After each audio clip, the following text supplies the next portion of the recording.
Did your son consider going into the Navy? No. No. No, he's never been in the service.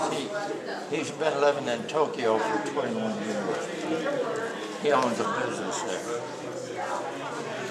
Now, were you awarded any medals or citations for your service? Yeah, in the when we were attacked in Pearl Harbor, they knew what everybody was doing during the attack, and I got a citation for courageous service, the way I acted during the attack, doing my job and trying to keep the ship afloat and everything. And that was a written service which went into my service record. And that was the most important thing I got. Because, everybody did what they thought was going to keep them alive. And I was kind of running around, putting out fires, helping do things. And I was noticed doing that, and they gave me a citation. But I didn't want to lay around someplace hiding out, hoping not to get hit. I felt better running around doing something. Yeah. What was that day like, the day that Pearl Harbor got attacked? December the 7th, 1941. I'd only been in the Navy since December 1940. I went in December 1940, and we were attacked in Pearl Harbor, September 1941. And that was the beginning of the war. Up at that time, it was peacetime. My family called me up when I was out there in Hawaii on their ship and said, "What are you doing way out in Hawaii? We're not at war." I said, "Maybe we will be soon," and we were. That brought on our entry into the war. When the Japanese made that attack on us in Pearl Harbor, the next day, President Roosevelt declared war on Japan, which lasted a long time. Yeah, I guess so. You don't remember the World War, that part of the war, do you? Which one? When we fought Japan? Not too much, because we haven't really studied that so far. You talked about it in school, then. Yeah, not quite yet. We're just beginning the Second World War, so we did some review on it already. No, I think we're good. Thank you. So, did you ever go on after Pearl Harbor was Could you open this? destroyed? Did I ever go where? Did you go ashore and go back? Were you restationed after that? No, I was assigned to this battleship, and I stayed on her about 3 months. I spent most of my time. It was all sea duty. In the Navy at that time, a lot of guys tried to qualify for shore duty. You could go to a Navy base and was training as an instructor, or you could go shore patrol. That was provided the police for sailors that were off duty on liberty and everything. And that's pretty much what I did. But after I got out of the band on board the Tennessee, about a year I played in the band, that was my job. I went into the CNR department. And the way it worked in the Navy, if you didn't have any particular skills, you could apply for a department to go in, and your title was a striker. And I went into the CNR department and became a striker to become a shipbuilder. And that was the way everybody went, because I had to do that because I didn't know anything about what they did. As a striker, you're being trained to perform in that job. And I stayed in that pretty much all of my career in the Navy. I went all the way up through the ranks, and when I left the Navy, I was a ship fitter first class, which was next to the highest you could go in that department. But they sent me to a lot of schools off the ship.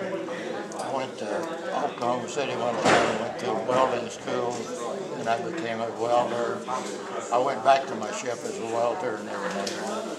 But I had to be trained in a lot of things because I didn't know how to do everything we had to do as a ship fitter. Incidentally, for your information, one of the things that we were responsible for on the ship as a shipbuilder was the fresh water system and the fire system. We took care of the pumps and everything that provided the ship, both for our drinking water and cooking water, and also for another seawater, which we used to fight wars with, fight fires with. Yeah. I was just spending a lot of that time just learning how to be a sailor. Yeah. Being a sailor was different than any other job. You gonna drink some water? Oh, thank you. Alec, if you want any food or anything, we can go get it for you if you'd like. Oh, okay. We're going to have lunch here? We will eventually, but if you want any snacks, so like a bagel or a... Oh, no, I don't want it. Okay. We'll have lunch here. They said she could eat with me, too. Yeah. Yeah, we can, if you have your ticket, we can go get your food for you. You want to show them your picture in here? It's what I look like as a sailor. Oh my gosh. Do you recognize me? That's phenomenal. Wow. And I think my wife is over here. This is my wife. Oh, really? Yeah. Wow. Oh my goodness. I tried out my talent and I wrote that book. You wrote that? Yeah. It was published. Oh my gosh. What do you think about that? That's phenomenal. I never graduated from high school and I wrote a book. What? It was hard to do. Yeah? Did your wife help you write it? No, Oh, I did it all by myself. And it's amazing. I had to do a lot of research. How long did it take you to write your book? About 6 months. I had to do a lot of research. And this, you might find an interesting story. I'll tell you a little something here.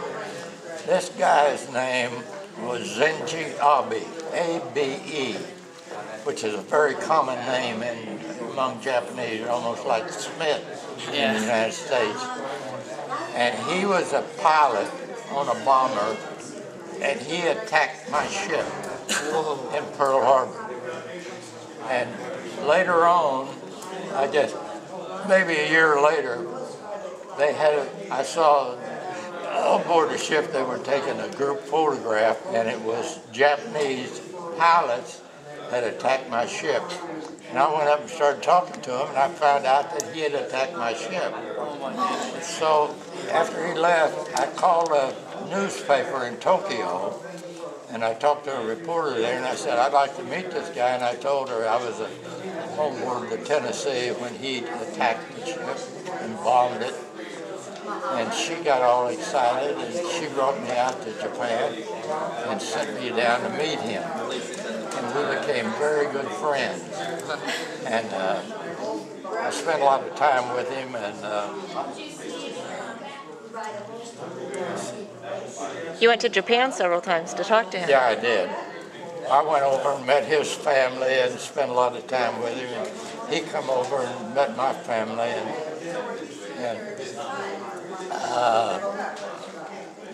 The important thing about this, I had to do a lot of research to write this book, because I talked about the Japanese Navy and what was going on in the world. As an example, here's a chapter. You want me to read it? Sure. On Friday, September the 1st, the Nazis, that was the German army, with a force of 1.25 million men, invaded Poland. Alec, that was me, was in Ocean Beach on Saturday morning looking at newspapers with screaming headlines with war, W-A-R, in 6-inch high letters. The Germans had invaded without declaring war. The Germans quickly took control of the city of Danzig and declared it part of the Third Reich. Hitler ignored an ultimatum from Britain and France to withdraw troops. So the two Western nations declared war on Germany as promised in their defense obligation with Poland. it was the start of World War II, which would involve the United States, in spite of Roosevelt's promise to keep America out of the European war. That was a big thing in that time, because Roosevelt had gone on nationwide radio and announced that we would never take part in the European war, and we did. That was Roosevelt's fireside talks. Yes, it was. Yeah, exactly. Yeah. Wow, that's crazy. When was your book published? Do you remember when the book was published? What year did it come out? Oh, when this came out? Uh-huh. I think it says so here. It was,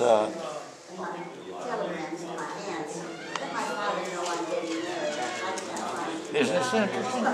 Yeah, I don't. Okay, You're an I didn't want to give you a Wow. bunch of stuff you weren't interested in. Oh no. This was copyrighted in 1966. And I think I finished it writing. No, 96. I'm sorry, 96. When I had all the copy done, and you're gonna believe it, I wrote this in longhand. And then I found out a girl very proficient in writing and transcribing, and I went to her and I offered her $25 to put this in regular writing so I could send it to a publisher. And everyone told me that I'd never get it published. That was the hardest thing to do. And I sent the story off after she typed it into this. And they called me up the same day and said, we're going to publish it. Said, we'll give you $1,000. And they did. Wow. Isn't that something? That is crazy. That is. I had a lot of luck in my life. Sounds like it. And I thought they did a great job with it. And it sold real well because I tried to get into the book what life was like. And in the 1940s, the United States was a different world then. Yeah, I bet. And I told about things that were happening in the world. As an example, major events that occurred. On September the 10th, 1927, Babe Ruth hit his 60th home run to set a major league record. He had held the previous record of 59 in 1921. In August the 2nd, Calvin Coolidge handed reporters a piece of paper which read, I do not choose to run for president in 1928. In Japan, Marion Tanaka was named premier in 1927. In May 17th, in China, the Japanese army blocking a national advance on Peking. Now, I put this in there because I wanted people to know back in the 1940s, which was a different world. I'll see it. Thanks for the compliment. It means a lot. I told all about this guy's life. It was in geography. I showed you a picture of him. Where he grew up, how he got into the Japanese Navy, how he was trained, and the ships that he served on. You know, people found that very interesting. Okay. Yeah. Yep. Hi. Thanks again for coming, Alec. Thank you. Appreciate it. I'm teaching what happened in World War II. There you go. There you go. Is that what you wanted? Yes, exactly what I wanted. Okay. Thank you.